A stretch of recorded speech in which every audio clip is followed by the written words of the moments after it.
Hello everyone, welcome to my literature saga.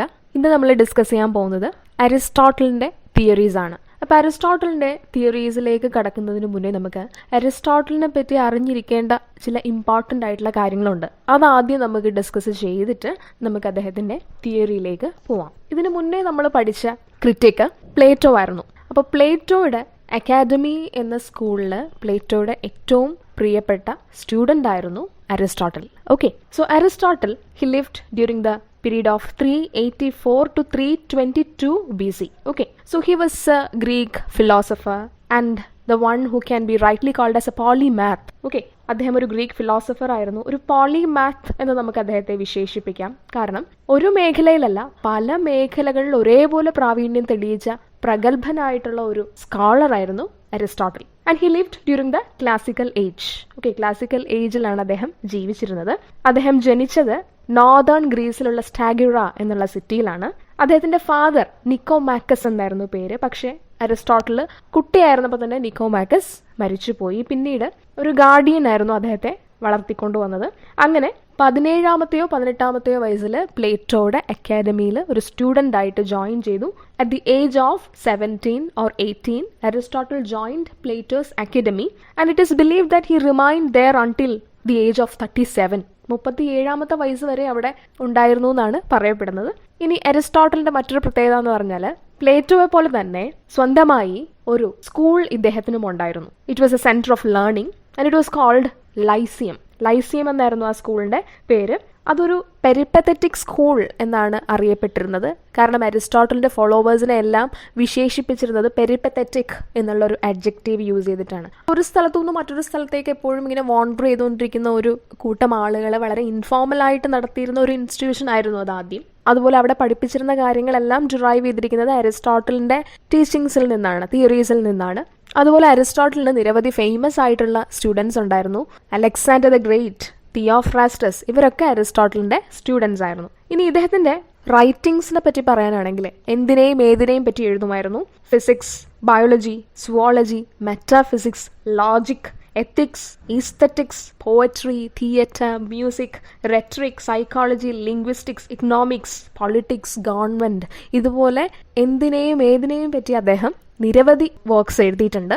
അതുപോലെ ഇദ്ദേഹത്തിന്റെ remarkable contributions ഉള്ളത് മെറ്റഫിസിക്സിലും ലോജിക്കിലും എത്തിക്സിലും പൊളിറ്റിക്സിലും literary ക്രിറ്റിസിസത്തിലും അതുപോലെ നാച്ചുറൽ സയൻസിന്റെ പല ബ്രാഞ്ചസിലും ഒക്കെയാണ്.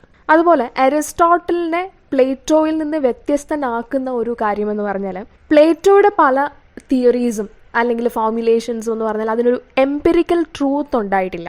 അതായത് പ്രൂഫ് എന്ന് പറയാനായിട്ട് ഒന്നുമില്ല. ഫോർ എക്സാമ്പിൾ, പ്ലേറ്റോ പറഞ്ഞത് ഈ ഫിസിക്കൽ വേൾഡിലുള്ളതെല്ലാം ഇമിറ്റേഷൻ ആണെന്ന് പറഞ്ഞു. അതിന്റെ ഐഡിയ അതാണ് ഏറ്റവും പ്യുവർ ആയിട്ടുള്ള ഒന്നും, അതിന്റെ ഇമിറ്റേഷൻ മാത്രമാണ് ഇവിടെ ഉള്ളത് എന്ന് പറഞ്ഞു. പക്ഷെ അതിനൊരു പ്രൂഫ് അദ്ദേഹത്തിന് നൽകാനായിട്ടില്ല. ഇപ്പൊ ഒരു പോയറ്റ് അല്ലെങ്കിൽ ഒരു പെയിന്റർ ഒരു വസ്തു അയാളുടെ ക്യാൻവാസിൽ അല്ലെങ്കിൽ അതേപ്പറ്റി ഒരു കവിത എഴുതുമ്പോൾ it becomes an imitation of an imitation, thus thrice removed from reality. പക്ഷെ ഇതിനൊന്നും തെളിവില്ല. അരിസ്റ്റോട്ടിൽ പക്ഷെ അങ്ങനെ അല്ലായിരുന്നു. അരിസ്റ്റോട്ടിൽ മുന്നോട്ട് വയ്ക്കുന്ന ആശയങ്ങൾക്കെല്ലാം അദ്ദേഹത്തിന് വ്യക്തമായ പ്രൂഫ് നൽകുക എന്നുള്ളത് വളരെ ഇമ്പോർട്ടൻ്റ് ആയിരുന്നു. അതുകൊണ്ട് എംപിരിസിസം അതിന് ഇമ്പോർട്ടൻസ് അദ്ദേഹം നൽകിയിരുന്നു. എംപിരിസിസം എന്ന് പറഞ്ഞാൽ എക്സ്പെരിമെന്റലി നമുക്ക് പ്രൂവ് ചെയ്യാൻ പറ്റുന്നത്, തെളിവ് നൽകാൻ പറ്റുന്നത്. അതുപോലെ ഈ ലൈസിയം തുടങ്ങുന്നതിന് മുന്നേ ഏതാണ്ട് 343 BC ആയപ്പോഴത്തേക്കും മക്കഡോണിയൻ കിങ് ആയ കിങ് ഫിലിപ്പ് അരിസ്റ്റോട്ടലിനെ അദ്ദേഹത്തിന്റെ കൊട്ടാരത്തിലേക്ക് ഇൻവൈറ്റ് ചെയ്തു, മകനായ അലക്സാണ്ടറിന്റെ ട്യൂട്ടറായിട്ട് അവിടെ താമസിച്ച് ജോലി ചെയ്യാൻ വേണ്ടിയിട്ട്. അരിസ്റ്റോട്ടിൽ ആ ക്ഷണം സ്വീകരിച്ചു. പെല്ലായിലുള്ള കിങ് ഫിലിപ്പിന്റെ കോർട്ടിൽ പോയി താമസിച്ച് അലക്സാണ്ടറിനെ പഠിപ്പിച്ചു. പിന്നീടാണ് ഈ അലക്സാണ്ടർ ദ ഗ്രേറ്റ് ആയിട്ട് മാറിയത്. അതിനുശേഷം അദ്ദേഹം ഏതൻസിലേക്ക് തിരിച്ചു വന്നു. അങ്ങനെ ഏതൻസിലേക്ക് തിരിച്ചു വന്നു കഴിഞ്ഞപ്പോഴാണ് ലൈസിയം എന്നുള്ള സ്കൂൾ അവിടെ എസ്റ്റാബ്ലിഷ് ചെയ്യുന്നത്. Aristotle return to Athens to open his new school of rhetoric and philosophy which was called Lyceum. And this Lyceum, it was dedicated to the Greek god Apollo Lysius, who is believed to be the god of shepherds. Lyceum എന്നുള്ള പേര് വന്നത് തന്നെ Greek ഗോഡായ Apollo ലൈസിയസിനാണ് അത് dedicate ചെയ്തിരുന്നത്. ഈ ലൈസിയത്തിന്റെ പ്രത്യേകത എന്ന് പറഞ്ഞാൽ വളരെ വലിയ ഒരു ലൈബ്രറി ഉണ്ടായിരുന്നു. നേരത്തെ പറഞ്ഞു എംപിരിസിസം ആണ് ഇദ്ദേഹത്തിന്റെ വർക്ക്സിന്റെ എല്ലാം അടിസ്ഥാനം. അതുകൊണ്ട് തന്നെ ഒരു വലിയ ലൈബ്രറി ഉണ്ടായിരുന്നു. അതുപോലെ ഒരു നാച്ചുറൽ ഹിസ്റ്ററി മ്യൂസിയം ഉണ്ടായിരുന്നു. പിന്നെ ഒരു സുവോളജിക്കൽ ഗാർഡനും ഉണ്ടായിരുന്നു. കാരണം നാച്ചുറൽ സയൻസസും എല്ലാം അവിടെ പഠിപ്പിച്ചിരുന്നു. അതുപോലെ പ്ലേറ്റോയുടെ അക്കാഡമിയിൽ നിന്ന് അരിസ്റ്റോട്ടലിന്റെ ലൈസിയം ഒരുപാട് ഡിഫറെന്റ് ആണ്. പ്ലേറ്റോയുടെ അക്കാഡമിയിൽ എപ്പോഴും പഠിച്ചിരുന്നത് സമൂഹത്തിലെ ഉന്നത തലങ്ങളിൽ നിന്ന് വന്നിട്ടുള്ള ആളുകളായിരുന്നു, അല്ലെങ്കിൽ അവരുടെ മക്കളായിരുന്നു. Plato's academy was attended by students from aristocracy. പക്ഷെ അരിസ്റ്റോട്ടലിന്റെ ലൈസിയം അങ്ങനെയല്ലായിരുന്നു. അരിസ്റ്റോട്ടലിന്റെ ലൈസിയം മിഡിൽ ക്ലാസ് സിറ്റിസൺസ് ആണ് കൂടുതലും അറ്റൻഡ് ചെയ്തിരുന്നത്. Mainly branches of knowledge like mathematics, metaphysics and politics were taught at Lyceum, but importance was always given to natural sciences, including botany, mathematics, medicine, and subjects like music, constitution of Greek cities, and various customs of Greece. കൂടുതലായിട്ടും അവിടെ പഠിപ്പിച്ചിരുന്ന വിഷയങ്ങളെന്ന് പറഞ്ഞാൽ mathematics, അതുപോലെ metaphysics. Metaphysics എന്ന് പറഞ്ഞാൽ അത് it is something beyond mere physical existence. Okay, physical എക്സിസ്റ്റൻസിനും അപ്പുറമായിട്ടുള്ളത്. അത് ഫിലോസഫിയിൽ തന്നെ ഒരു ഡിഫിക്കൽട്ട് ആയിട്ടുള്ള ഒരു ബ്രാഞ്ചാണ്. നമുക്കതിനെ ഡിഫൈൻ ചെയ്യാൻ തന്നെ കുറച്ച് ബുദ്ധിമുട്ടായിട്ടുള്ള കാര്യമാണ്. പക്ഷേ അരിസ്റ്റോട്ടിൽ അത് അദ്ദേഹത്തിൻ്റെ മെറ്റാഫിസിക്സ് എന്നുള്ള വർക്കിലും കാറ്റഗറീസ് എന്നുള്ള വർക്കിലും പിന്നീട് അത് ചർച്ച ചെയ്യുന്നുണ്ട്. അതിലേക്ക് നമുക്ക് വരാം. മലയാളത്തിൽ നമുക്കതിനെ പ്രപഞ്ചാതീതമായ അല്ലെങ്കിൽ ഭൗതികാതീതമായിട്ടുള്ള കാര്യങ്ങളെന്ന് പറയാം. അപ്പോൾ മെറ്റഫിസിക്സും ലോജിക് എന്ന് പറഞ്ഞാൽ നമ്മളുടെ വിവേകം അത്യാവശ്യം യൂസ് ചെയ്യേണ്ട ഒരു കാര്യമാണ് ലോജിക്, അല്ലെ? ലോജിക് എന്ന് പറയുമ്പോൾ തന്നെ റീസൺ ആണ് അവിടെ ടൂളായിട്ട് നമ്മൾ യൂസ് ചെയ്യുന്നത്. അപ്പോൾ മെറ്റഫിസിക്സ്, ലോജിക്, മാത്തമാറ്റിക്സ് ഇതൊക്കെ ലൈസിയത്തിൽ മെയിൻ വിഷയങ്ങളായിട്ട് പഠിപ്പിക്കുന്നുണ്ടായിരുന്നെങ്കിലും എപ്പോഴും ഇമ്പോർട്ടൻസ് നൽകിയിരുന്നത് നാച്ചുറൽ സയൻസസിന്റെ പല ബ്രാഞ്ചസിനാണ്. Like zoology, botany, mathematics, medicine. ഇതിനൊക്കെ പുറമെ മ്യൂസിക്കിനും ഗ്രീക്ക് സിറ്റിയുടെ കോൺസ്റ്റിറ്റ്യൂഷനും കസ്റ്റംസിനും ഒക്കെ ഒരു പ്രാധാന്യം നൽകിയിട്ടുണ്ടായിരുന്നു. ഇനി നമുക്ക് അദ്ദേഹത്തിന്റെ ഫേമസ് ആയിട്ടുള്ള 2 വർക്ക്സ് ഒന്ന് നോക്കാം. അതിൽ ഒന്നാമത്തേത് മെറ്റാഫിസിക്സ് ആണ്, രണ്ടാമത്തേത് കാറ്റഗറീസ് എന്ന് പറയുന്ന വർക്കാണ്. ഇതിന്റെ രണ്ടിന്റെയും അടിസ്ഥാനം എന്ന് പറയുന്നത് അരിസ്റ്റോട്ടലിന്റെ കോൺസെപ്റ്റ് ഓഫ് സബ്സ്റ്റൻസ് ആണ്. We can see that the concept of substance forms the important part of Aristotle's metaphysics or logic or his definition of the categories. Aristotle, in his work Categories, makes a distinction between primary substance and secondary substance. ഈ substance എന്നുള്ള concept Aristotle അദ്ദേഹത്തിന്റെ metaphysics എന്നുള്ള വർക്കിലും categories എന്നുള്ള വർക്കിലും ചർച്ച ചെയ്യുന്നുണ്ട്. Substance എന്ന് പറഞ്ഞാൽ it is the form and matter of A particular object or A particular living organism. ഒരു ലിവിങ് ഓർഗാനിസം ആകാം, അതൊരു ഇനാനിമേറ്റ് ആയിട്ടുള്ള ഒരു ഒബ്ജക്റ്റ് ആവാം. എന്താണെങ്കിലും അതിന്റെ ആ ഒരു ഫോമും അതിന്റെ മാറ്ററും, അതാണ് സബ്സ്റ്റൻസ് എന്ന് അരിസ്റ്റോട്ടിൽ പറയുന്നത്. മാറ്റർ എന്ന് പറഞ്ഞാൽ കോമ്പോസിറ്റ് മാറ്റർ ആണ്. അതായത് ഒരു വസ്തു അല്ലെങ്കിൽ ഒരു വ്യക്തി നിർമ്മിക്കപ്പെട്ടിരിക്കുന്നത് കുറെ എലിമെന്റ്സിനാലാണ്, അല്ലെ? അതാണ് കോമ്പോസിറ്റ് മാറ്റർ എന്ന് പറയുന്നത്. ഫോം എന്ന് പറയുന്നത് ആ ഒരു സ്ട്രക്ചർ. ഇതിനെയാണ് സബ്സ്റ്റൻസ് എന്ന് നമ്മൾ പറയുന്നത്. ഈ സബ്സ്റ്റൻസിനെ അദ്ദേഹം പ്രൈമറി സബ്സ്റ്റൻസ് എന്നും സെക്കൻഡറി സബ്സ്റ്റൻസും എന്ന് ക്ലാസിഫൈ ചെയ്യുന്നുണ്ട് കാറ്റഗറീസിൽ. ഈ പ്രൈമറി സബ്സ്റ്റൻസ് എന്ന് പറഞ്ഞാൽ അതിന്റെ എക്സാമ്പിൾ ആദ്യം ഞാൻ പറയാം. Primary substance include ordinary, concrete individuals like you and me, or Socrates, or Shakespeare, Plato, Aristotle. ഇതൊക്കെ പ്രൈമറി സബ്സ്റ്റൻസിന്റെ എക്സാമ്പിൾ ആണ്. ഇപ്പൊ ഞാനും നിങ്ങളും, അല്ലെങ്കിൽ ഷേക്സ്പിയർ എന്ന് പറയുന്ന വ്യക്തി, അല്ലെങ്കിൽ അരിസ്റ്റോട്ടിൽ എന്ന് പറയുമ്പോൾ, അല്ലെങ്കിൽ സോക്രട്ടസ് എന്ന് പറയുമ്പോൾ അതെല്ലാം പ്രൈമറി സബ്സ്റ്റൻസിന്റെ ഉദാഹരണങ്ങളാണ്. They are also members of kinds or species. അല്ലെ? നമ്മൾ ഓരോരുത്തരും ബിലോങ് ചെയ്യുന്നത് ഓരോ കൈൻഡിലാണ്, അല്ലെങ്കിൽ ഓരോ സ്പീഷീസിലാണ്. ഫോർ എക്സാമ്പിൾ, മനുഷ്യർ എന്നുള്ള സ്പീഷീസിലാണ് നമ്മൾ ബിലോങ് ചെയ്യുന്നത്. എന്നാൽ ഈ മനുഷ്യർ എന്നുള്ള സ്പീഷീസ് ആനിമൽ എന്നുള്ള ജീനസിൽ ഫോൾ ചെയ്യുന്നതാണ്, അതിന്റെ കീഴിൽ വരുന്നതാണ്. ഓക്കെ, സോ ആനിമൽ എന്നുള്ള ജീനസിന്റെ കീഴിൽ വരുന്ന, മനുഷ്യർ എന്നുള്ള സ്പീഷീസിന്റെ കീഴിൽ വരുന്ന ഓരോ ഇൻഡിവിജ്വൽ ഹ്യൂമൻ ബീയിങ്ങും, എന്നെയും നിങ്ങളെയൊക്കെ പോലുള്ള ഹ്യൂമൻ ബീയിങ്സും പ്രൈമറി സബ്സ്റ്റൻസിന്റെ ഉദാഹരണങ്ങളാണ്.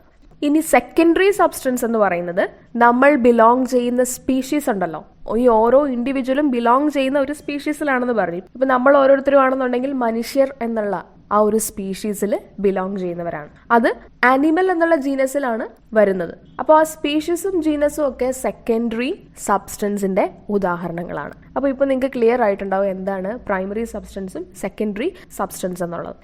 Secondary substance for Aristotle designates the species or general under which those individual entities are classified. അപ്പോൾ സെക്കൻഡറി സബ്സ്റ്റൻസ് എന്ന് പറഞ്ഞാൽ നമ്മൾ ഏത് സ്പീഷീസിന്റെ കീഴിലാണോ വരുന്നത്, അല്ലെങ്കിൽ ഏത് ജീനസിലാണോ വരുന്നത്, അതാണ് സെക്കൻഡറി സബ്സ്റ്റൻസ് എന്ന് പറയുന്നത്. അരിസ്റ്റോട്ടലിൻ്റെ ഈ കാറ്റഗറീസ് എന്നുള്ള വർക്കിൽ അദ്ദേഹം പറയുന്നത് 10 ഡിഫറെൻറ്റ് കാറ്റഗറീസിനെ പറ്റിയിട്ടാണ്. ഈ 10 ഡിഫറെൻറ്റ് കാറ്റഗറീസ് യൂസ് ചെയ്തിട്ടാണ് നമുക്ക് ചുറ്റുമുള്ള വേൾഡിലെ ഓരോ ഒബ്ജക്റ്റിൻ്റെയും റിയാലിറ്റി ഡിസ്കവർ ചെയ്യാൻ പറ്റുന്നത്, അല്ലെങ്കിൽ ഓരോ ഒബ്ജക്റ്റിനെയും നമ്മൾ അനുഭവിച്ചറിയുന്നത് ഈ 10 കാറ്റഗറീസ് യൂസ് ചെയ്തിട്ടാണ്. അതിൽ ഒന്നാമത്തേത് സബ്സ്റ്റൻസ് ആണ്. സബ്സ്റ്റൻസ് എന്ന് പറയുമ്പോൾ ആ ഒരു ഫോമും മാറ്ററും, അതിൽ തന്നെ പ്രൈമറി സബ്സ്റ്റൻസും സെക്കൻഡറി സബ്സ്റ്റൻസും ഉണ്ട്. പിന്നെ ക്വാളിറ്റി, മറ്റ് കാറ്റഗറീസിൽ പെടുന്നതാണ് quality of that particular object or a person, then relation, place, time, position, state, action, affection, ഇതൊക്കെ മറ്റ് കാറ്റഗറീസിൽ പെടുന്നതാണ്. So these categories are of paramount importance, for it still permeate our own thought in perceiving the world around us. നമുക്ക് ചുറ്റുമുള്ള ഈ വേൾഡിനെ നമ്മൾ perceive ചെയ്യുന്നത്, നമ്മൾ മനസ്സിലാക്കുന്നത്, അല്ലെങ്കിൽ നമുക്ക് ഡിഫൈൻ ചെയ്യാൻ പറ്റണമെന്നുണ്ടെങ്കിൽ ഈ 10 കാറ്റഗറീസിന്റെ അടിസ്ഥാനത്തിൽ മാത്രമേ സാധിക്കുകയുള്ളൂ എന്നാണ് അരിസ്റ്റോട്ടിൽ പറയുന്നത്. പക്ഷെ ഈ 10 കാറ്റഗറീസും ഓപ്പറേറ്റ് ചെയ്യുന്നത് നമ്മളുടെ സെൻസസിലൂടെയാണ്, നമ്മുടെ ബോഡിലി സെൻസസിലൂടെയാണ്. അതായത് കാഴ്ച, കേൾവി, സ്മെൽ, ടച്ച്, ടേസ്റ്റ്, ഇതിലൂടെയൊക്കെയാണ് ഈ 10 കാറ്റഗറീസും ഓപ്പറേറ്റ് ചെയ്യുന്നത്. അതുകൊണ്ട് ഈ കാറ്റഗറീസിന് വളരെ വലിയ പങ്കാണ് നമ്മളുടെ ഇടയിലുള്ളത്. So these categories constantly influence us in our daily life in the most profoundest way. ഇനി മെറ്റാഫിസിക്സ് എന്നുള്ള വർക്കിൽ അദ്ദേഹം ഡിസ്കസ് ചെയ്യുന്നത് ഓരോ ഒബ്ജക്ട്സിന്റെയും ആ ഒരു എക്സിസ്റ്റൻസ്. ഇത്രയുമാണ് അരിസ്റ്റോട്ടലിന്റെ ടീച്ചിങ്സിന്റെ ഒരു ബേസിക് ടെനറ്റ്സ് എന്ന് പറയുന്നത്. ഇനി നമുക്ക് അരിസ്റ്റോട്ടലും പ്ലേറ്റോവും തമ്മിലുള്ള ബേസിക് ഡിഫറൻസസ് എന്തൊക്കെയാണെന്ന് പെട്ടെന്നൊന്ന് നോക്കി വരാം. ഓൾറെഡി ഇപ്പൊ നിങ്ങൾക്ക് അറിയാവുന്ന കാര്യമാണ്, പ്ലേറ്റോ ഇമ്പോർട്ടൻസ് എപ്പോഴും കൊടുത്തിരുന്നത് എന്തിനാണ്? വേൾഡ് ഓഫ് ഫോംസിനാണ്. ഈ ഫിസിക്കൽ വേൾഡിൽ കാണുന്നതൊന്നും സത്യമല്ല എന്നാണ് പ്ലേറ്റോ പറയുന്നത്. ഈ ഒരു ആശയം അരിസ്റ്റോട്ടിൽ ടോട്ടലി റിജക്റ്റ് ചെയ്യുകയാണ്. Aristotle rejects the concept of the world of forms put forward by Plato. Instead he presents the theory of universals. അതിന് പകരമായിട്ട് അരിസ്റ്റോട്ടിൽ മുന്നോട്ട് വെക്കുന്ന തിയറി എന്ന് പറയുന്നത് തിയറി ഓഫ് യൂണിവേഴ്സൽസ് ആണ്. തിയറി ഓഫ് യൂണിവേഴ്സൽസ് എന്ന് പറഞ്ഞാൽ simply describing things in this physical world. It is based on experience. ഇപ്പോൾ പ്ലേറ്റോ പറഞ്ഞത് ഈ ഫിസിക്കൽ വേൾഡിലുള്ള ഓരോ ഒബ്ജക്റ്റും കോപ്പീസ് മാത്രമാണ്, അതിൻ്റെ ആ ഒരു ഐഡിയ ഈ ഫിസിക്കൽ വേൾഡിലല്ല, ഇറ്റ് ഇസ് സംവെയർ എൽസ് എന്ന് പറഞ്ഞു. പക്ഷെ അരിസ്റ്റോട്ടിൽ പറയുന്നത് ഈ വേൾഡിലുള്ള കാര്യങ്ങളുടെ ട്രൂത്ത് ഇവിടെ തന്നെയാണുള്ളത്. ഫോർ എക്സാമ്പിൾ, ആപ്പിൾ എന്നുള്ളൊരു കോൺസെപ്റ്റ് എടുക്കുക. ഇപ്പോൾ ഒരു ബൗളിൽ നമ്മൾ കുറേ ആപ്പിൾസ് എടുത്ത് വെച്ചിട്ടുണ്ട്. ആ ഓരോ ആപ്പിളും ഡിഫറെൻ്റ് ആയിരിക്കും, ശരിയാണ്. പക്ഷെ ആ ആപ്പിൾസിനെല്ലാം കോമൺ ആയിട്ട് ചില പ്രോപ്പർട്ടീസ് ഉണ്ട്. അതിനെയാണ് ആപ്പിളിന്റെ യൂണിവേഴ്സൽ എന്ന് പറയുന്നത്. ആപ്പിളിന് കോമൺ ആയിട്ടുള്ള ഒരു കളറാണ് റെഡ് കളർ. പക്ഷേ ഈ കളറിലും വ്യത്യാസം ഉണ്ടാവും. റൈപ്പൻ ചെയ്യാൻ ജസ്റ്റ് തുടങ്ങുന്ന ആ ഒരു സമയത്ത് അതൊരു ലൈറ്റ് റെഡ് കളർ ആയിരിക്കും. അതേസമയം അത് നല്ലതുപോലെ റൈപ്പൻ ആയിട്ടുണ്ടെങ്കിൽ ഫുള്ളി റെഡ് കളർ ആയിരിക്കും. അത് പക്ഷേ ഓരോ ആപ്പിൾ വെറൈറ്റിക്കും ഡിഫറെന്റുമാണ്. പക്ഷേ എങ്കിലും ആപ്പിളിനെ ആപ്പിൾ ആക്കുന്ന ചില യുണീക്ക് ക്വാളിറ്റീസ് ഉണ്ട്, ചില ക്യാരക്ടറിസ്റ്റിക്സ് ഉണ്ട്. അല്ലെങ്കിൽ ആപ്പിളിനെ ഒരു ഓറഞ്ചിൽ നിന്ന് വേർതിരിക്കുന്ന, അല്ലെങ്കിൽ മറ്റു ഫ്രൂട്ട്സിൽ നിന്ന് അതിനെ വേറിട്ട് നിൽക്കാൻ സഹായിക്കുന്ന ഒരു ക്വാളിറ്റി അല്ലെങ്കിൽ ഒരു പ്രോപ്പർട്ടി ഉണ്ട്, ആപ്പിൾനെസ്. അങ്ങനെയാണല്ലോ നമ്മൾ ഓരോ ഒബ്ജക്റ്റിനെയും ക്ലാസിഫൈ ചെയ്യുന്നത്. അതൊരിക്കലും മാറുന്നില്ല. അതിനെയാണ് നമ്മൾ യൂണിവേഴ്സൽ എന്ന് പറയുന്നത്. അതിന്റെ ഫോമും മാറ്ററും അതിന്റെ ക്വാളിറ്റിയും അതുപോലുള്ള മറ്റ് കാറ്റഗറീസിന്റെ അടിസ്ഥാനത്തിലാണ് നമ്മൾ അതിനെ ക്ലാസിഫൈ ചെയ്യുന്നത്. ഇപ്പൊ പ്ലേറ്റോന്റെ കോൺസെപ്റ്റിലാണെന്നുണ്ടെങ്കിൽ ആപ്പിൾ എന്നുള്ള ഫോം അല്ലെങ്കിൽ ആ ഒരു ഐഡിയ അത് ഈ ഫിസിക്കൽ വേൾഡിലല്ല, അത് വേറെ എവിടെയോ ആണ്, അല്ലെങ്കിൽ ആ വേൾഡ് ഓഫ് ഫോംസിലാണ്. ഫിസിക്കൽ വേൾഡിലുള്ളത് മിയർ ഇമിറ്റേഷൻ മാത്രമാണ്. പക്ഷെ അരിസ്റ്റോട്ടിൽ പറയുന്നത് അങ്ങനെയല്ല. ഈ ഫിസിക്കൽ വേൾഡിലുള്ള ആപ്പിൾ എന്നുള്ള ഫോമും ആപ്പിൾ എന്നുള്ള മാറ്ററും ആ വസ്തുവും എല്ലാം ഇവിടെ തന്നെയാണ്, അല്ലാതെ അതിന്റെ ഐഡിയ അല്ലെങ്കിൽ അതിന്റെ ട്രൂത്ത് മറ്റൊരു വേൾഡിലല്ല. ഈ ഫിസിക്കൽ വേൾഡിലുള്ള എല്ലാത്തിന്റെയും റിയാലിറ്റി ഇവിടെ തന്നെയാണുള്ളത്. അപ്പോൾ അരിസ്റ്റോട്ടലിന്റെ തിയറി ഓഫ് യൂണിവേഴ്സൽസ് എന്ന് പറയുന്നത് it is purely based on experience, experiencing things that do exist in this physical world. അപ്പോൾ എക്സ്പീരിയൻസ് എന്ന് പറയുന്ന കാര്യം നമ്മൾക്ക് കിട്ടുന്നത് നമ്മളുടെ ബോഡിലി സെൻസസിലൂടെയാണ്. അതുകൊണ്ട് സെൻസസ് തന്നെയാണ് എല്ലാ അറിവിന്റെയും തുടക്കം. ഇനി അടുത്ത ഡിഫറൻസ് എന്ന് പറഞ്ഞാൽ, though Aristotle would agree with Plato that reason has access to higher knowledge than our senses, Aristotle insist that the senses are the starting point and the source of knowledge. അതുപോലെ Plato മറ്റൊരു കാര്യം പറഞ്ഞിട്ടുണ്ടായിരുന്നു, reason ആണ് ഏറ്റവും അത്യാവശ്യം വേണ്ട കാര്യം knowledge pursue ചെയ്യണമെന്നുണ്ടെങ്കിൽ, അല്ലാതെ സെൻസസ് അല്ല എന്നാണ് പറഞ്ഞത്. അതായത് ഹയർ നോളജ് പെർസ്യൂ ചെയ്യുന്നതിൽ, ഹയർ നോളജ് എന്ന് പറഞ്ഞാൽ അദ്ദേഹം ഫിലോസഫിക്കാണ് ഏറ്റവും ഇമ്പോർട്ടൻസ് കൊടുത്തിരുന്നത്.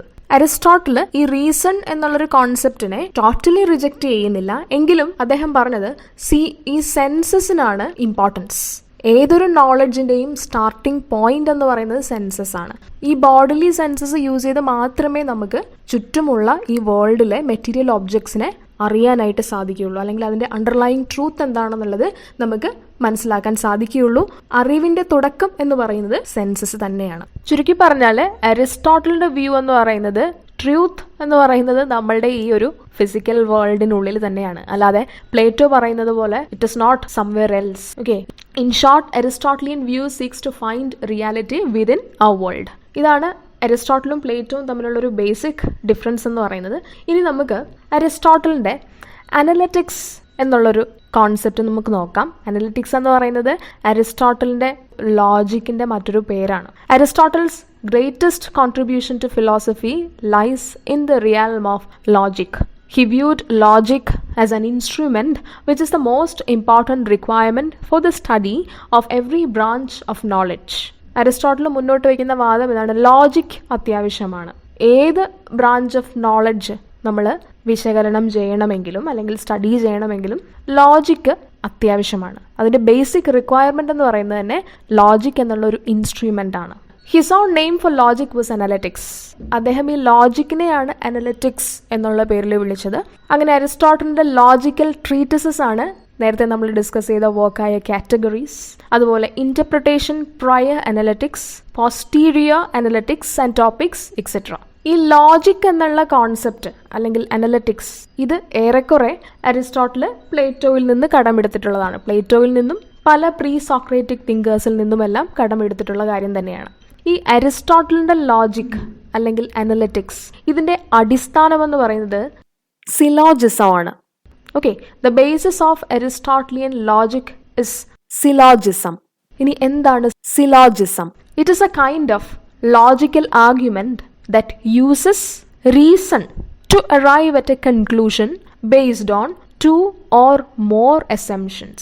അരിസ്റ്റോട്ടലിയൻ സിലോഗിസം എന്ന് പറയുന്നത് ഒരു കൈൻഡ് ഓഫ് ലോജിക്കൽ ആർഗ്യുമെന്റ് ആണ്. റീസൺ യൂസ് ചെയ്ത് നമ്മളൊരു കൺക്ലൂഷനിലെത്തുക. അതിൽ ഒന്നോ രണ്ടോ അസംഷൻസ് ഉണ്ടാകും. അതിനെ ബേസ് ചെയ്തിട്ടായിരിക്കും നമ്മൾ കൺക്ലൂഷനിൽ എത്തുന്നത്. അതിനൊരു മേജർ പ്രിമൈസും ഉണ്ടാകും, ഒരു മൈനർ പ്രിമൈസും ഉണ്ടാകും. ഈ പ്രിമൈസസിൽ നിന്നാണ് കൺക്ലൂഷൻ നമ്മൾ ഇൻഫർ ചെയ്യുന്നത്. രണ്ട് അവസ്ഥകൾ തരും. അതിനെ ബേസ് ചെയ്തിട്ട് നമ്മളുടെ റീസൺ യൂസ് ചെയ്ത് നമ്മളൊരു കൺക്ലൂഷനിലെത്തണം. അതിനൊരു എക്സാമ്പിൾ പറയാം, അപ്പോൾ നിങ്ങൾക്ക് ക്ലിയർ ആകും. All men are mortal. സോക്രട്ടസ് is a man, therefore സോക്രട്ടസ് is mortal. നോക്കുക, അതിലെ പ്രിമൈസസ് കണ്ടോ? All men are mortal. എല്ലാ മനുഷ്യരും ഏതെങ്കിലും ഒരു നാൾ മരിച്ചു പോകുന്നവരാണ്. അപ്പോൾ മനുഷ്യരെല്ലാവരും എന്തെങ്കിലും ഒരിക്കലും മരിക്കുന്നവരാണ് എന്നുള്ളതാണ് അതിൻ്റെ major premise. സോക്രട്ടസ് is a man. സോക്രട്ടസ് ഒരു മനുഷ്യനാണ്. അപ്പോൾ മനുഷ്യരെല്ലാവരും മോർട്ടൽസ് ആയതുകൊണ്ട് സോക്രട്ടസും എന്താണ്? മോർട്ടലാണ്. അപ്പോൾ ആ രണ്ട് പ്രിമൈസസിൽ നിന്ന് ഒരു കൺക്ലൂഷനിലെത്തുന്ന ഒരു രീതിക്കാണ് നമ്മൾ സിലോജിസം എന്ന് പറയുന്നത്. ഇതാണ് അരിസ്റ്റോട്ടലിയൻ ലോജിക് അല്ലെങ്കിൽ അനലറ്റിക്സിന്റെ അടിസ്ഥാനം എന്ന് പറയുന്നത്. ഓക്കെ, ഇനി നമുക്ക് അദ്ദേഹത്തിന്റെ ഏറ്റവും ഫേമസ് ആയിട്ടുള്ള വർക്കായ പോയറ്റിക്സിലേക്ക് പോവാം. ആദ്യം അതിന്റെ ഒരു ഔട്ട്ലൈൻ നമുക്ക് നോക്കാം. We know it is the earliest surviving work of dramatic theory and first extant philosophical treatise to focus on literary theory. ഒരുപക്ഷെ ഡ്രമാറ്റിക് തിയറിയെ പറ്റിയും ലിറ്റററി തിയറിയെ പറ്റിയും എക്സിസ്റ്റ് ചെയ്യുന്ന ഏറ്റവും പഴക്കമുള്ള അല്ലെങ്കിൽ ഏറ്റവും ആദ്യത്തെ ഒരു വർക്കാണ് പോയറ്റിക്സ് എന്നുള്ളത്. ഇതിൽ അരിസ്റ്റോട്ടിൽ ഡിസ്കസ് ചെയ്യുന്നത് പോവട്രിയെ പറ്റിയാണ്. പോവട്രി എന്ന് പറയുമ്പോൾ ഡ്രാമ ഒരു ഫോം ഓഫ് പോവട്രി ആയിട്ടാണ് അദ്ദേഹം കൺസിഡർ ചെയ്യുന്നത്. His analysis of tragedy constitutes A core of the text. ഇതിൽ ഏറ്റവും കൂടുതൽ പേജസ് ഡിവോട്ട് ചെയ്തിരിക്കുന്നത് ട്രാജഡിയുടെ ഡെഫിനേഷനെ പറ്റിയും ട്രാജഡിയുടെ എലിമെന്റ്സിനെ പറ്റിയും അതിൻ്റെ ഒരു ഡിസ്കഷനൊക്കെ വേണ്ടിയിട്ടാണ്. And this work was lost to the western world for a long time. It was available in the Middle Ages and during the early Renaissance only through a Latin translation of an Arabic version written by Averroes. Western വേൾഡിൽ ഈ book famous ആവുന്നത് ശരിക്കും പറഞ്ഞാൽ middle ഏജസിൻ്റെ ആ ഒരു കാലഘട്ടത്തിലാണ്, അല്ലെങ്കിൽ renaissance കാലഘട്ടത്തിലാണ്. റിനൈസാൻസ് എന്ന് പറഞ്ഞാൽ തന്നെ റിവൈവൽ ആയിരുന്നു. അപ്പോൾ ഗ്രേറ്റ് ക്ലാസിക്കൽ വർക്ക്സ് എല്ലാം ഒരു റിന്യൂഡ് ഇൻട്രസ്റ്റോടുകൂടെ വായിക്കപ്പെട്ടതും വിശകലനം ചെയ്യപ്പെട്ട ഒരു കാലഘട്ടമായിരുന്നു അത്. പക്ഷെ അപ്പോഴും ഒറിജിനൽ വർക്ക് പലർക്കും കിട്ടിയിരുന്നില്ല. ട്രാൻസ്ലേറ്റഡ് വേർഷൻസ് ആയിരുന്നു അവൈലബിൾ ആയിട്ടുള്ളത്. ഒരു അറബിക് വേർഷൻ്റെ ലാറ്റിൻ ട്രാൻസ്ലേഷനൊക്കെ ആയിരുന്നു ആ ഒരു സമയത്ത് അവൈലബിൾ ആയിരുന്നത്. And according to Aristotle, the main purpose of art, like that of metaphysics, is to have knowledge of the universals. For Aristotle, experience forms the subject matter of all art forms. ഇതിൽ അദ്ദേഹം പറയുന്നത് art എന്ന് പറഞ്ഞാൽ metaphysics പോലെ എക്സ്പീരിയൻസിനെ base ചെയ്തിട്ടുള്ള ഒന്നാണ്. എല്ലാ art ഫോംസിൻ്റെയും അടിസ്ഥാനം എന്ന് പറയുന്നത് എക്സ്പീരിയൻസ് ആണ്. ഒരു വസ്തുവിനെ നമ്മൾ അനുഭവിച്ചറിയുക, അതിനാണ് എക്സ്പീരിയൻസ് എന്ന് പറയുന്നത്. ഈ എക്സ്പീരിയൻസിന് നമുക്ക് വേണ്ടത് എന്താണ്? ബോഡിലി സെൻസസ് ആണ്. അതാണല്ലോ ഈ നോളജ് ഓഫ് യൂണിവേഴ്സൽസ് എന്നതുകൊണ്ട് അരിസ്റ്റോട്ടിൽ ഉദ്ദേശിക്കുന്നത്. അപ്പോൾ മെറ്റഫിസിക്സ് പോലെ തന്നെ ആർട്ടിലും ഈ നോളജ് ഓഫ് യൂണിവേഴ്സൽസ് വളരെ അത്യാവശ്യമാണ്. The Poetics is a theoretical treatise on the nature and functions of poetry. അതുപോലെ പോയട്രി എന്താണ്, പോയട്രിയുടെ നേച്ചർ എന്താണ്, അതിൻ്റെ ഡിഫറെൻറ്റ് ഫങ്ഷൻസ് എന്താണ് എന്നുള്ള കാര്യങ്ങളാണ് കൂടുതലും അരിസ്റ്റോട്ടിൽ ഈ പോയറ്റിക്സിൽ പറയുന്നത്. അതിൽ അരിസ്റ്റോട്ടിൽ ഓഫർ ചെയ്യുന്നത് ലിറ്റററി തിയറി തന്നെയാണ്. It is a philosophical treatise to focus on literary theory. Literary theory തന്നെയാണ് അതിൽ അദ്ദേഹം ഡീൽ ചെയ്യുന്നത്. And this theory was taught by Aristotle or discussed by Aristotle at his school Lyceum. ഈ poetics എന്നുള്ള work Lyceum എന്നുള്ള സ്കൂളിൽ പഠിപ്പിച്ചിരുന്ന ഒരു വിഷയമാണ്. Through poetics, Aristotle aimed to oppose Plato's powerful critique of poetry, which condemned it on both moral and epistemological grounds. Plato പോയട്രിയെ അങ്ങേയറ്റം condemn ചെയ്തിരുന്നു. Poetry എന്ന് പറഞ്ഞാല് സത്യമില്ലാത്ത ഒരു ആർട്ടാണ്, പോയറ്റ്സ് എല്ലാം ലയേഴ്സ് ആണ്, അടിസ്ഥാനമില്ല എന്നൊക്കെ പ്ലേറ്റോ പറഞ്ഞിട്ടുണ്ടായിരുന്നു. അതിനൊരു കറപ്റ്റീവ് പവർ ആണ് ജനങ്ങളുടെ മേൽ ഉണ്ടാക്കുന്നത് എന്ന് പറഞ്ഞിരുന്നു. പോയട്രിയും ഡെമോക്രസിയും അതുപോലെ തന്നെയാണെന്നാണ് പ്ലേറ്റോ പറഞ്ഞിരുന്നത്. അങ്ങനെയുള്ള പ്ലേറ്റോയുടെ വാദങ്ങളാണ് ഇവിടെ പോയറ്റിക്സിലൂടെ അരിസ്റ്റോട്ടിൽ പൊളിച്ചെഴുതുന്നത്. Aristotle criticized Plato's ideal republic as being confined within strictly utilitarian ends. ഒരു ഐഡിയൽ റിപ്പബ്ലിക്കിൽ പോയട്രി വളരെ കറപ്റ്റീവ് ആയിട്ടുള്ള ഒരു ഇൻഫ്ലുവൻസ് ആണ് ചെലുത്തുന്നത് എന്ന് പ്ലേറ്റോ പറഞ്ഞിട്ടുണ്ടായിരുന്നു. അതിവിടെ അരിസ്റ്റോട്ടിൽ തള്ളിക്കളയാണ്. ഇനി പ്ലേറ്റോ ഇമിറ്റേഷൻ അല്ലെങ്കിൽ മിമേസിസിനെ പറ്റി കുറേ കാര്യങ്ങൾ പറഞ്ഞിട്ടുണ്ടായിരുന്നു. അതിൽ നിന്ന് എത്രത്തോളം വ്യത്യസ്തമാണ് അരിസ്റ്റോട്ടലിന്റെ കോൺസെപ്റ്റ് ഓഫ് ഇമിറ്റേഷൻ എന്ന് നമുക്ക് നോക്കാം. അരിസ്റ്റോട്ടിൽ പറയുന്നത് പോയട്രിക്ക് ഒരു പോസിറ്റീവ് ഫംഗ്ഷനാണ് പെർഫോം ചെയ്യാനുള്ളത്. And for Plato imitation was divorced from truth since it produced an imperfect copy of form or sense of a given entity. പ്ലേറ്റോയുടെ തിയറി ഓഫ് ഇമിറ്റേഷൻ എന്ന് പറഞ്ഞാൽ imitation was divorced from truth. അതായത് imitation എന്നുള്ളൊരു പ്രക്രിയയിൽ truth ഇല്ല എന്നുള്ളതായിരുന്നു പ്ലേറ്റോയുടെ വാദം. പക്ഷേ അരിസ്റ്റോട്ടലിന്റെ ഇമിറ്റേഷൻ ഡിഫറെൻ്റ് ആണ്. അദ്ദേഹം ഇമിറ്റേഷന് ഒരു പോസിറ്റീവായിട്ടുള്ളൊരു സിഗ്നിഫിക്കൻസ് നൽകുന്നുണ്ട്. അപ്പോൾ പോയട്രിയും ഒരു കൈൻഡ് ഓഫ് ഇമിറ്റേഷൻ ആണ്. ആക്ച്വലി പ്ലേറ്റോയുടെ വാദപ്രകാരം പോയറ്റ്സ് ചെയ്യുന്ന എന്താണ്? ഇമിറ്റേഷൻ ആണ്. പെയിൻറ്റർ ചെയ്യുന്ന പോലെ തന്നെ പോയറ്റ്സും ചെയ്യുന്ന ഇമിറ്റേഷൻ ആണ്. പക്ഷേ അരിസ്റ്റോട്ടിൽ അതിനെ ഡിഫൈൻ ചെയ്യുന്നത് മറ്റൊരു രീതിയിലാണ്. Instead of viewing poetry as an activity that has a spoiling impact on society as held by Plato, he views it as a basic human instinct and as a method to access truth and knowledge. പ്ലേറ്റോയുടെ വാദപ്രകാരം പോയട്രിക്ക് ഈ ഒരു സൊസൈറ്റിയുടെ മേലുള്ളത് വളരെ corruptive ആയിട്ടുള്ള ഒരു influence ആണ്. പക്ഷേ അരിസ്റ്റോട്ടിൽ പറയുന്നത് അതങ്ങനെയല്ല, അതൊരു ബേസിക് ഹ്യൂമൻ ഇൻസ്റ്റിങ്ക്റ്റ് ആണ്. അതുമാത്രമല്ല ട്രൂത്ത് അല്ലെങ്കിൽ നോളജ് അത് നമുക്ക് ഡിസ്കവർ ചെയ്യാൻ വേണ്ടിയിട്ടുള്ള ഒരു മെത്തേഡാണ് ഈ പോയട്രി എന്നുള്ളത്. And in his work Poetics Aristotle says that from childhood onwards men had an instinct for imitation and that is what distinguishes man from other animals. മനുഷ്യർക്ക് ചെറുപ്പകാലം തൊട്ടേ ഈ പ്രകൃതിയിലുള്ള ഒബ്ജക്ട്സിനെയും സൗണ്ട്സിനെയും ഒക്കെ ഇമിറ്റേറ്റ് ചെയ്യാനുള്ളൊരു കഴിവുണ്ട്. അത് മനുഷ്യർക്ക് മാത്രമേ ഉള്ളൂ. അതാണ് മനുഷ്യനെ ആനിമൽസിൽ നിന്ന് ഡിഫറെൻ്റ് ആക്കുന്നത്. അപ്പോൾ ഇമിറ്റേഷൻ എന്ന് പറഞ്ഞാൽ ഒരു പോസിറ്റീവ് ആയിട്ടുള്ള ഒരു കലയാണ്, അല്ലാതെ പ്ലേറ്റോ പറയുന്നത് പോലെ കറപ്റ്റീവ് ആയിട്ടുള്ള ഒരു ഇൻഫ്ലുവൻസ് അല്ല അതിനുള്ളത്. And Aristotle boldly adds that not just philosophers but all men in varying degrees find pleasure in learning. അതുപോലെ മറ്റൊരു കാര്യം കൂടി അരിസ്റ്റോട്ടിൽ പറയുന്നുണ്ട്. ഈ ലേണിംഗ് എന്ന് പറയുന്നത് ഫിലോസഫിക്കൽ ആയിട്ടുള്ള ഒരു കാര്യം മാത്രമല്ല, അതും ഒരു ആർട്ട് തന്നെയാണ്. അതിലൂടെ നമുക്ക് കിട്ടുന്നത് ഒരു കൈൻഡ് ഓഫ് പ്ലെഷറാണ്. ഒരു പെർട്ടിക്കുലർ വർക്ക് നമ്മൾ വായിച്ചു കഴിയുമ്പോൾ നമുക്ക് പുതിയ അറിവ് കിട്ടുമ്പോൾ നമുക്കൊരു സന്തോഷം ഉണ്ടാകുന്നുണ്ട്. നമ്മൾ കുറേ കൂടെ വൈസ് ആയി എന്നുള്ളൊരു തോന്നൽ നമുക്ക് ഉണ്ടാകുന്നുണ്ട്. അതും ഒരു കൈൻഡ് ഓഫ് പ്ലെഷർ തന്നെയാണ്. ലേണിങ്ങിൻ്റെയും അടിസ്ഥാനം എന്ന് പറയുന്നത് ഇമിറ്റേഷൻ തന്നെയാണ്. കാരണം ലേണിംഗ് എന്ന് പറഞ്ഞാൽ തന്നെ എന്താണ്? ഒരു കാര്യം നമ്മൾ ഇംബൈബ് ചെയ്യാണ്, അല്ലേ? നമ്മളിങ്ങനെ അബ്സോർബ് ചെയ്യാണ്. അതും എ കൈൻഡ് ഓഫ് ഇമിറ്റേഷൻ ആണ്.